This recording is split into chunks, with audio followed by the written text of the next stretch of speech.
இந்த ஜக்கரியா சாஹிப் அவங்க அந்த காலத்தில் ஹதீஸ்களை மேதையாக அந்த மக்கள் அவரை பார்த்தாங்க. அதனாலதான் அந்த புக்கு மேல என்ன போட்டிருப்பாங்க, தொகுப்பாசிரியர் யாருன்னு போடும்போது ஷெய்குல் ஹதீஸ் குத்புல் அக்தாப் முகமது ஜக்கரியா மௌலானான்னு போட்டிருப்பாங்க. ஷெய்குல் ஹதீஸ் என்ன, ஹதீஸ் கலை மாமேதை, ஹதீஸ் கலையில ஷேഖ்னு அர்த்தம்.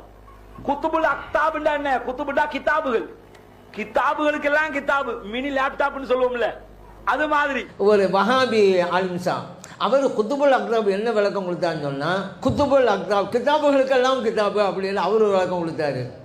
அப்போ தான் நம்ம சொன்னோம், ஏங்க உங்களுக்கு அரபி தெரியலை, நீங்கள் என்ன குர்ஆனுக்கு ஹதீஸுக்கெல்லாம் என்ன விளக்கம் சொல்லிட்டு இருக்கிறீங்க? குத்துபுல் அக்தாம்ல காஃபு தா பா வருது. இவர் என்ன நினச்சிக்கிட்டாரு, குத்துபுல் நினச்ச குத்துபுல் கிதாபுக்கு பன்மை குத்துபு புத்தகங்கள் அர்த்தம், குத்துபுல் அக்குதாபுன்னு இவர் நினச்சிக்கிட்டாரு. அப்படி அமையவும் செய்யாது. ஏன்னா குத்துபுல் அக்தாம்ல குத்துபு ஒருமை முஃப்ரது, அக்தாபு பன்மை ஜம்மு. இவர் அதே காஃபாக்கி விட்டார், காஃபை காஃபாக்கி விட்டார், தோவை தாபா ஆக்கி விட்டார். அப்போ குத்துபுல் அக்தாப்ங்கிறாரு. அப்படி வரவே செய்யாத. ஏன் குத்துபு என்பதே பன்மை வார்த்தை இல்லை. முதல் வார்த்தை முஃப்ரத் ஒருமையாகவும் அடுத்து வருகிற வார்த்தை பன்மையாக இருக்கணும். இவர் குத்துபுன்னு நினச்சிக்கிட்டாரு. கிதாபுகளுக்கெல்லாம் கிதாபுன்னு அர்த்தம் வச்சார். எல்லா சுன்ன ஜமாத் ஆலிம்களும் ஏன் வஹாபிகளும் கூட சிரித்தார்கள். என்னங்க சும்மா இருக்கவங்க தான் வாய்ப்புகள் ஏன் இந்த மாதிரிலாம் போட்டு மாட்டி கொடுக்குறீங்க அப்படின்னு.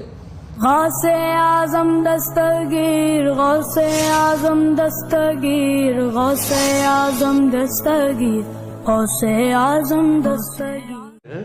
இந்த குத்துபு என்று சொல்கிறோமே, குத்துபுல் அக்தாப்னு சொல்கிறோமே, கௌசுல் ஆலம்னு சொல்கிறோமே, இதனுடைய விளக்கம் என்ன அப்படின்னு தான் கேட்டுக்கிறாங்க.